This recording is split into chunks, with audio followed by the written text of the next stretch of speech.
আসসালামু আলাইকুম। Walton LED presents world cup লাইটেনিংয়ে সকলকে আমন্ত্রণ। ফাইনাল ম্যাচের রেফারিং নিয়ে আসলে খুব বেশি বিতর্ক থাকার জায়গা নেই। ইভেন লুজিং টিমের কোচ লিওনেল স্কালোনি তিনিও বলেছেন যে আসলে রেফারিং নিয়ে খুব বেশি বিতর্কের জায়গা নেই। তবে throughout the world cup রেফারিদের অনেক সিদ্ধান্ত, ভিএআর এর অনেক সিদ্ধান্ত নিয়ে অনেক বিতর্ক তৈরি হয়েছে। এটার আসলে মূল কারণটা হচ্ছে ফিফার নিয়মগুলো ঠিকঠাক মতো না জানা। বিশেষ করে আমাদের বাংলাদেশের অডিয়েন্স তারা ফিফার নিয়ম সম্পর্কে ঠিকঠাক মতো জানে না। এগুলো গুগল সার্চ করলে আসলে পাওয়া যায়। এটা রকেট সায়েন্স না, বা এটা আসলে পক্ষপাত করার কোনো কিছু নাই। এই ভিডিওতে ফাইনাল ম্যাচের দুইটা কন্ট্রোভার্সিয়াল সিদ্ধান্ত, একটা আর্জেন্টিনার পক্ষে গেছে, একটা আর্জেন্টিনার বিপক্ষে গেছে, এবং সেই সঙ্গে সালার যে ফাউলটা ছিল, আমি এই তিনটা ব্যাপারে নিয়ে একটু ব্যাখ্যা করতে চাই যে ফিফার রুল বা আইএফএবির রুল অনুযায়ী আসলে কেন সেই সিদ্ধান্তগুলো ওইভাবে হয়েছে। প্রথমত আমরা যে বিষয়টা দেখেছি, Enzo Fernandez second yellow card অর্থাৎ রেড কার্ড খেয়ে মাঠ থেকে বেরিয়ে গেছেন। এখন এই জায়গায় কমপ্লেন দেওয়ার কোনো অবকাশ নাই, কারণ এনজো ফার্নান্দেজের যে সেকেন্ড ইয়েলো কার্ডটা, সেটা আপনি যদি টেক্সট বুক কিংবা ফিফার ল বুক চিন্তা করে দেখেন তাহলে সেই আইন অনুযায়ী হয়েছে। কারণ ফিফার আইনে এই ফাউলটা একটা রেকলেস ফাউল হিসেবে গণ্য হয়েছে। রেকলেস ফাউল বলতে সেই সমস্ত ফাউলকেই বোঝায় যে ফাউলটাতে অপোনেন্টের শরীরে শারীরিকভাবে কোনো ক্ষতি হবে এরকম তোয়াক্কা না করে কেউ যদি আসলে কোনো ফাউল করে, সেটা একটা রেকলেস ফাউল। এবং এক্ষেত্রে সবচেয়ে ইম্পর্টেন্ট ব্যাপার সেটা হচ্ছে এটা একটা লেট ট্যাকেল ছিল। এটা একটা লেট ট্যাকেল ছিল, অর্থাৎ কুবার্সি বলটাকে ক্লিয়ার করে ফেলেছিলেন, কুবার্সি বলটাকে ক্লিয়ার করেছেন, আফটার দ্যাট সেই ট্যাকেলটা হয়েছে। That is why it's a reckless foul. এখন এখানে ইন্টেনশন ম্যাটার না, হয়তোবা তার ইন্টেনশন ছিল বলে চার্জ করা, কিন্তু তিনি বলে চার্জ করাটা মিস করেছেন। তিনি একটা রিস্কি অ্যাটেম্প্ট নিয়েছেন বলে চার্জ করার জন্য, কিন্তু বলে চার্জ করার ব্যতি রেখে তিনি কুবার্সির পায়ে চার্জ করেছেন। সো এই জায়গাটা আলটিমেটলি রেকলেস ফাউল হিসেবে গণ্য হয়। এবং ফিফার একটা নিয়ম আছে, সেটা হচ্ছে তিন ধরনের foul: careless foul, reckless foul, dangerous foul. Careless ফাউলে কোনো কার্ড দেওয়া হয় না, রেকলেস ফাউলে ইয়েলো কার্ড দেওয়া হয়, এবং ডেঞ্জারাস ফাউলে রেড কার্ড দেওয়া হয়।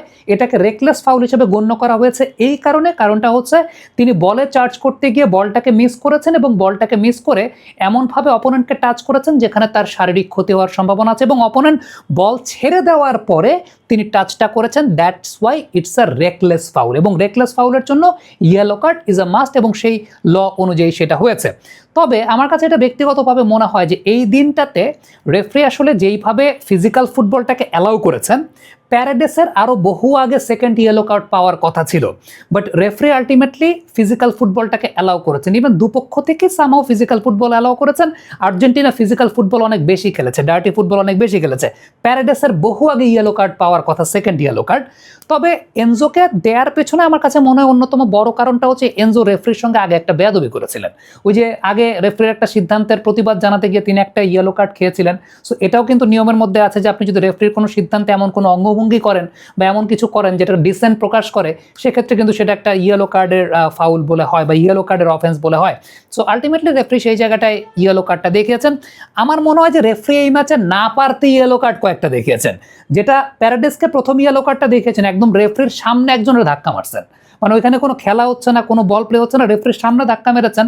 এটা ডেফিনেটলি মানে ইয়েলো কার্ড কি রেড কার্ডও দিতে পারতেন, বাট রেফারি আসলে ফিজিক্যাল ফুটবলটা এই ম্যাচে অ্যালাউ করেছেন, যে কারণে ইয়েলো কার্ডে সীমাবদ্ধ ছিলেন। আদারওয়াইজ প্যারাডেস এর পরেও আরও ফাউল করেছিলেন যেখানে তিনি ইয়েলো কার্ড পেতে পারতেন, যেটা আসলে দেন না। রেফারি দুপক্ষকেই আসলে ওই জায়গাটায় একটু ফিজিক্যাল ফুটবলটাকে অ্যালাউ করেছেন।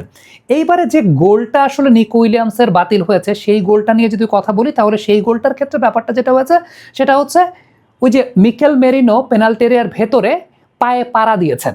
এখন আবারও বলি, ইন্টেনশন ডাজ নট ম্যাটার। তিনি পায়ে পাড়াটা ইচ্ছা করে দেন কিংবা অনিচ্ছাকৃত দেন, এটা কেয়ারলেস ফাউল বলে গণ্য হয়। এবং এই কেয়ারলেস ফাউলে আসলে কোনো কার্ড দেখানো হয় না। সো কেয়ারলেস ফাউলে যখন কোনো কার্ড দেখানো হয় না, সো এই জায়গাটায় কোনো কার্ড দেখানো হয় নাই, ইটস আ কেয়ারলেস ফাউল, কিন্তু এটা ফাউল বলে গণ্য হয়েছে এবং নিকো উইলিয়ামসের গোলটা বাতিল হয়েছে। সো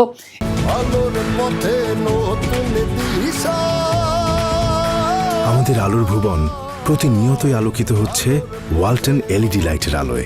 এখানে একটা আর্জেন্টিনার পক্ষে গেছে, একটা আর্জেন্টিনার বিপক্ষে গেছে। এখন অনেকে বলবেন যে সালার যে ফাউলটা ছিল, আমি যেহেতু প্রথম গোলটা বর্ণনা করলাম, যে আসলে প্রথম ফাউলটা বর্ণনা করলাম, যেটা এনজোকে কেন আসলে ইয়েলো কার্ড দেখানো হয়েছে সেকেন্ড, সালার ক্ষেত্রে ব্যাপারটা কি হয়েছে খেয়াল করে দেখেন। আমি যে কথাটা বলেছিলাম, আপনি একটা রিস্কি অ্যাটেম্প্ট নিয়েছেন রেকলেস চার্জের জন্য, বলে অ্যাটেম্প্ট নিয়েছেন, কিন্তু আপনি বল মিস করে অপোনেন্টের পায়ে দিয়েছেন। সালার ক্ষেত্রে ঘটনাটা কি ঘটেছিল? সালার ক্ষেত্রে ঘটনাটা ঘটেছিল আলভারেজ কিন্তু বলটাকে টাচ করেছেন আগে। সো আলভারেজ বলটাকে উইন করেছেন, সালা বলটাকে লুজ করেছেন, আলভারেজ বলটাকে উইন করেছেন, সালা বলটাকে লুজ করেছেন। দ্যাট ইজ ওয়াই ওই জায়গাটায় সেটা ফাউল বলে গণ্য হবে না। এবং সত্যি কথা বলতে ফিফার ল বা আইন কানুন যেগুলোই আছে, আপনি যদি ইন্টারনেট ব্যবহারকারী হয়ে থাকেন, আপনি গুগল সার্চ মারলে ফিফার ওয়েবসাইটে এই প্রত্যেকটা আইনের ইন্টারপ্রিটেশন আপনি খুব ভালো মতো পেয়ে যাবেন। সো ওই জায়গাটায় মানে ধরেন কাউকে আলাদা করে আপনার ওই ফেভার দেয়া কিংবা কাউকে ফেভার করা, এই জায়গার অবকাশের জায়গাটা এই ওয়ার্ল্ড কাপে, হ্যাঁ ভিআরকে আমি কিছু কিছু ক্ষেত্রে ইনকনসিস্টেন্ট দেখেছি, ডেফিনেটলি ইনকনসিস্টেন্ট দেখেছি, কিন্তু ম্যাক্সিমাম ক্ষেত্রে আমার কাছে মনে হয়েছে যে এই প্রযুক্তিগত জ্ঞানের যে সীমাবদ্ধতার জায়গা বা ইন্টারনেটে সার্চ করে একটু নিয়মটা দেখার যে সীমাবদ্ধতার জায়গা, এই জায়গাটাই মনে হয় বাংলাদেশের মানুষের কাছে আইনগুলো নিয়ে অনেক বেশি মাত্রায় কনফিউজিং লেগেছে। সালার ফাউলের ক্ষেত্রে ব্যাপারটা আর এনজো ফার্নান্দেজের কার্ডের ক্ষেত্রে ব্যাপারটার দুইটার একদম ইন্টারপ্রিটেশনটা একরকম। সেটা হচ্ছে সালার ফাউলটার ক্ষেত্রে আলভারেজ বলটা উইন করেছিলেন, আর এনজো ফার্নান্দেজ বলটাকে উইন করতে পারেন নাই, বলে টাচ নিতে পারেন নাই, তিনি ডিরেক্ট পায়ে টাচ করেছেন। দ্যাট ইজ ওয়াই দুইটাই যদি কেয়ারলেস ফাউল হয়ে থাকে, কিন্তু রেকলেস ফাউল হিসেবে গণ্য হবে এনজোরটা। কারণটা হচ্ছে এনজো সেই জায়গাটাতে আলটিমেটলি একদম ডিরেক্ট গায়ে টাচ করেছেন, বলে তিনি কোনো চার্জ পান নাই। That is why it was reckless.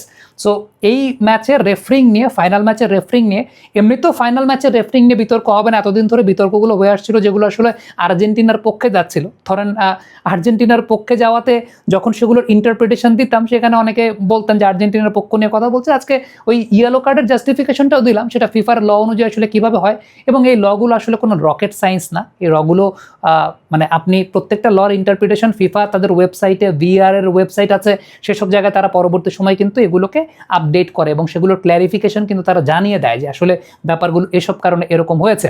Even আপনি যদি চিন্তা করে দেখেন, মানে সাপোজ, মানে আমি যদি চিন্তা করে দেখি যে অনেকে আছেন পর্তুগালের সাপোর্টার সামহাউ, পর্তুগাল যেই ম্যাচটাতে কলম্বিয়ার সঙ্গে গোল কনসিড করেছিল, জাস্ট নখের একটা অফসাইডের জন্য গোল কনসিড করেছিল, ওই ল ইজ ল, এই ব্যাপারে কোনো সন্দেহ নাই।